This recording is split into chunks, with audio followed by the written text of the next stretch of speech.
মুখে ক্ষমা চাইলেন আর্জেন্টিনা বনাম স্পেনের সেই আলোচিত ফাইনাল ম্যাচের রেফারি স্লাভকো ভিনচিচ।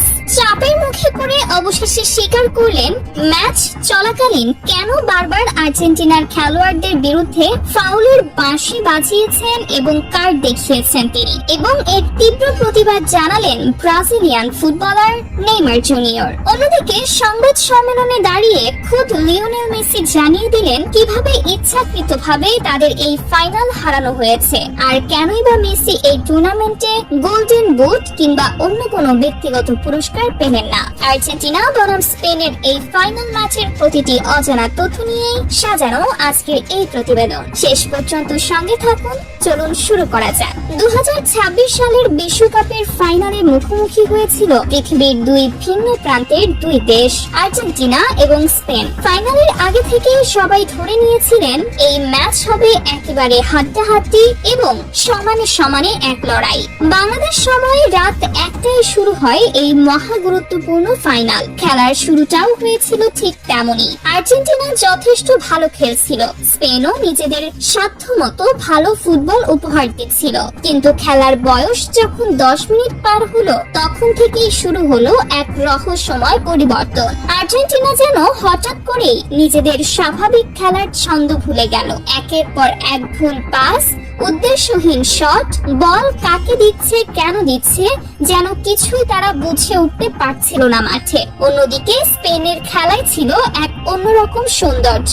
একের পর এক দীর্ঘ পাস, বল যেন প্রায় সারাক্ষণই থাকছিল তাদের পায়ে। আর্জেন্টিনার ডি বক্স লক্ষ্য করে একের পর এক আক্রমণাত্মক আক্রমণ চালিয়ে যাচ্ছিল স্পেন। অন্যদিকে আর্জেন্টিনার গোলরক্ষক, যাকে সবাই ডাকেন বাজ পাখি নামে, সেই এমিলিয়ানো মার্টিনেজ একের পর এক আক্রমণ ঠেকিয়ে দলকে ম্যাচে টিকিয়ে রাখছিলেন। তবু আর্জেন্টিনা তাদের নিজেদের স্বাভাবিক খেলা দেখাতে ব্যর্থ হচ্ছিল বারবার। এভাবেই খেলার 45 মিনিট পার হয়ে যায়। তখনও স্কোর লাইনে ছিল আর্জেন্টিনা 0, স্পেন 0। সবাই হয়তো ভেবেছিলেন বিরতির পর হয়তো ঘুরে দাঁড়াবে আর্জেন্টিনা, কিন্তু বাস্তবে হলো ঠিক তার উল্টো। বিরতির পর তারা যেন আরো এলোমেলো এবং দিশাহীন ফুটবল খেলতে শুরু করলো। আর্জেন্টিনার মতো একটি বিশ্বকাপ জয়ী দলের কাছ থেকে এমন হতাশাজনক পারফরমেন্স কেউই প্রত্যাশা করেননি।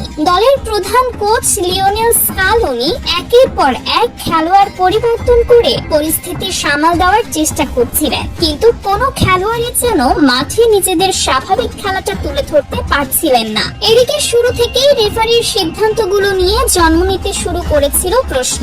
মনে হচ্ছিল যেন প্রথম মিনিট থেকেই আর্জেন্টিনার বিপক্ষেই দাঁড়িয়ে আছেন তিনি। যদিও এটাও সত্যি যে আর্জেন্টিনা এই ম্যাচে যথেষ্ট পরিমাণ ফাউল খেলেছিলের, তবু আসল বিতর্কের সূত্রপাত ঘটে নির্ধারিত 90 মিনিটের পরের অতিরিক্ত সময়, অর্থাৎ 93 মিনিটের মাথায়। এনজো ফার্নান্ডেজের একটি সাধারণ মানের ফাউলে তাকে সরাসরি লাল কার্ড দেখিয়ে মাঠের বাইরে পাঠিয়ে দেন রেফারি স্লাভকো ভিনচিচ।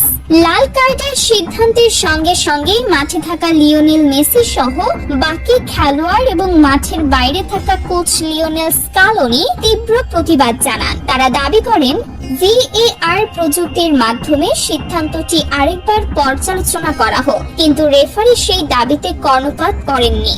নিজের সিদ্ধান্তে অনড় থেকে লাল কার্ড প্রত্যাহার করেননি একবারের জন্য।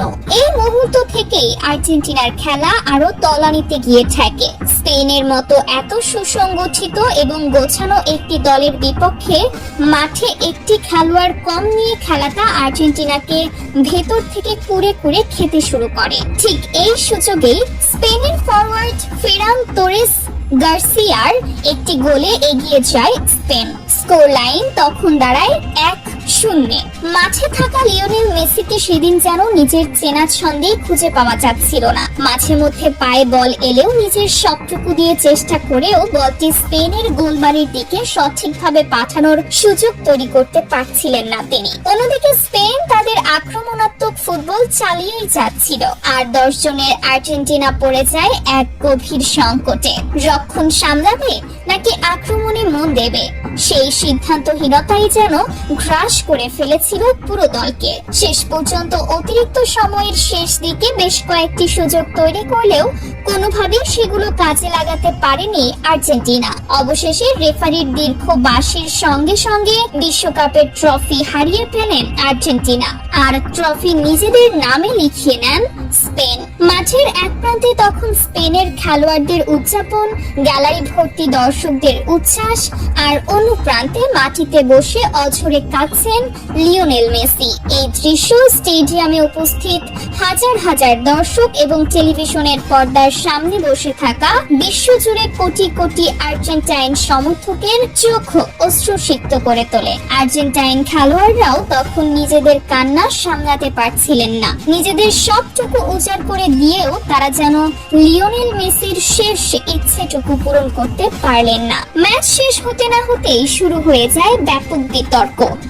রেফারির এমন সিদ্ধান্ত কোনোভাবেই মেনে নিতে পারছিলেন না খোদ লিওনেল মেসি নিজেই। সংবাদ সম্মেলনে তিনি স্পষ্ট ভাষায় জানান, স্পেন তাদের সেরাটাই দিয়ে খেলেছে এবং তারা এই শিরোপার যোগ্য দাবিদার। কিন্তু রেফারির এমন একতরফা সিদ্ধান্ত কখনোই মেনে নেওয়া যায় না। মেসি আরো বলেন, ফাইনালের মতো এত গুরুত্বপূর্ণ একটি ম্যাচে লাল কার্ডের মতো এমন কড়া সিদ্ধান্ত নেওয়ার আগে বিষয়টি আরো গভীরভাবে পর্যালোচনা করা উচিত ছিল।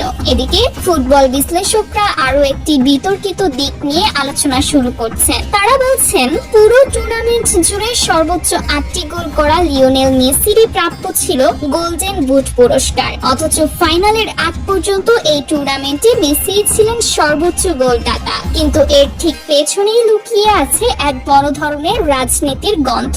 বিশ্বকাপের ঠিক আগের দিন অনুষ্ঠিত ব্রোঞ্জ পদক নির্ধারণী ম্যাচে মুখোমুখি হয়েছিল ফ্রান্স এবং ইংল্যান্ড। সেই ম্যাচে ফ্রান্স করে 6টি গোল আর ইংল্যান্ড করে 4টি গোল, অথচ পুরো টুর্নামেন্টে ফ্রান্স যেখানে ফাইনালে স্পেনের বিপক্ষে 1টি গোলও করতে পারেনি আর ইংল্যান্ড আর্জেন্টিনার কাছে 2-1 গোলে হেরে বিদায় নিয়েছিল, সেখানে হঠাৎ এই ব্রোঞ্জ পদকের ম্যাচে এত বিপুল সংখ্যক গোল হওয়াটা বিশ্লেষকদের কাছে বেশ সন্দেহজনক মনে হচ্ছে।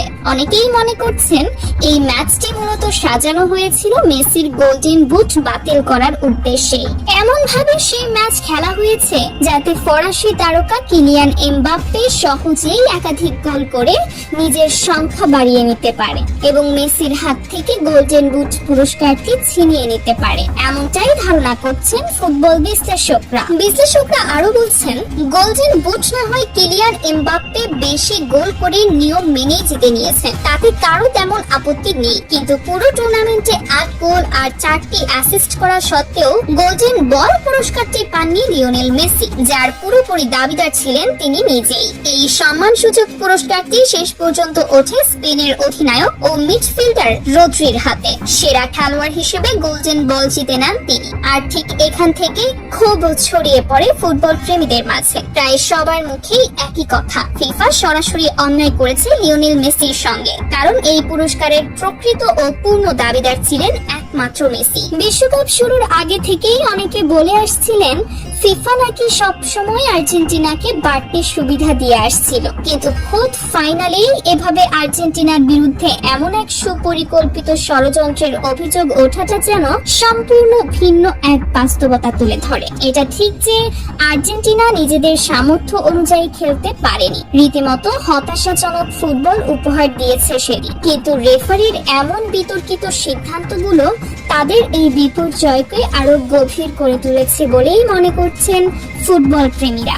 এই ঘটনার পর থেকে বিশ্বজুড়ে ফুটবল সমর্থকদের মধ্যে তুমুল বিতর্ক চলছে। একদল বলছেন খেলাধুলায় এমন পরিকল্পিত প্রভাব বিস্তারের অভিযোগ যদি সত্যি হয় তাহলে তা ফুটবলের প্রতি মানুষের বিশ্বাসকে নাড়িয়ে দিতে পারে। আবার আরেক দল মনে করছেন হারের পর এই ধরনের অভিযোগ তোলা স্বাভাবিক এক প্রতিক্রিয়া, বাস্তবে হয়তো আর্জেন্টিনা নিজেদের ব্যর্থতার কারণেই হেরেছে। সংবাদ মাধ্যমের চাপ এবং সামাজিক যোগাযোগ মাধ্যমে ক্রমবর্ধমান সমালোচনার মুখে পড়েই এক প্রকার বাধ্য হয়ে মুখ খুলেন স্লাভকো ভিনচিচ। তিনি স্বীকার করেন ম্যাচ চলাকালীন কিছু সিদ্ধান্ত হয়তো ততটা নিরপেক্ষ ছিল না যতটা হওয়া উচিত ছিল। যদিও তিনি সরাসরি কোনো নির্দিষ্ট পক্ষকে সুবিধা দেওয়ার কথা অস্বীকার করেছেন, তবুও তার এই স্বীকারোক্তি রীতিমতো বিস্ফোরক প্রতিক্রিয়ার জন্ম দিয়েছে ফুটবল বিশ্বে। অনেকেই প্রশ্ন তুলছেন, ফিফার মতো একটি সংস্থার অধীনে এত বড় একটি টুর্নামেন্টের ফাইনালে এমন বিতর্কিত সিদ্ধান্ত কিভাবে সম্ভব হলো এবং কেন এতদিন পর্যন্ত বিষয়টি ধামাচাপা দেওয়ার চেষ্টা করা হয়েছিল। এই পুরো বিতর্কের মধ্যে ফিফার নীরবতাও প্রশ্নবিদ্ধ হয়ে উঠেছে। সংস্থাটির পক্ষ থেকে এখনো আসেনি কোনো আনুষ্ঠানিক বিবৃতি বা স্পষ্টীকরণ, আর ঠিক এই নীরবতাই আরো উস্কে দিচ্ছে ষড়যন্ত্র তত্ত্বকে। পরিসংখ্যানবিদরা বলছেন, টুর্নামেন্ট জুড়ে মেসির ধারাবাহিকতা এবং গোল সংখ্যা বিবেচনায় নিলে তার চেয়ে বেশি যোগ্য দাবিদার আর কেউ ছিলেন না এই পুরস্কারের জন্য। অথচ শেষ মুহূর্তে ব্রোঞ্জ পদক ম্যাচের সেই ফলাফলের কারণে হিসেব পুরোপুরি বদলে যায়। এই বিষয়টি নিয়ে ফিফার কাছে আনুষ্ঠানিক তদন্তের দাবি জানিয়েছেন বহু সাবেক খেলোয়াড় এবং ফুটবল বিশেষজ্ঞ। তাদের মতে, যদি সত্যি প্রমাণিত হয় যে সেই ম্যাচের ফলাফল প্রভাবিত করা হয়েছিল, তাহলে এটি আধুনিক ফুটবল ইতিহাসের অন্যতম বড় একটি কেলেঙ্কারি হিসেবে চিহ্নিত হবে। আর্জেন্টিনার সমর্থকদের মধ্যে এই পুরো ঘটনা নিয়ে ক্ষোভের পাশাপাশি রয়েছে গভীর হতাশাও। বছরের পর বছর অপেক্ষার পর আরেকটি বিশ্বকাপ জয়ের স্বপ্ন দেখেছিলেন তারা, কিন্তু মাঠের বাইরের এই বিতর্কগুলো সেই স্বপ্নভঙ্গের বেদনাকে আরো তীব্র করে তুলেছে। বিশেষ করে লিওনেল মেসির মতো একজন কিংবদন্তির ক্যারিয়ারের শেষ বিশ্বকাপ এভাবে বিতর্কের মধ্য দিয়ে শেষ হওয়াটা মেনে নিতে কষ্ট হচ্ছে কোটি কোটি ভক্তের। অনেকে বলছেন, মেসির মতো একজন খেলোয়াড়ের প্রাপ্য ছিল সম্মানজনক এবং বিতর্কহীন একটি বিদায়,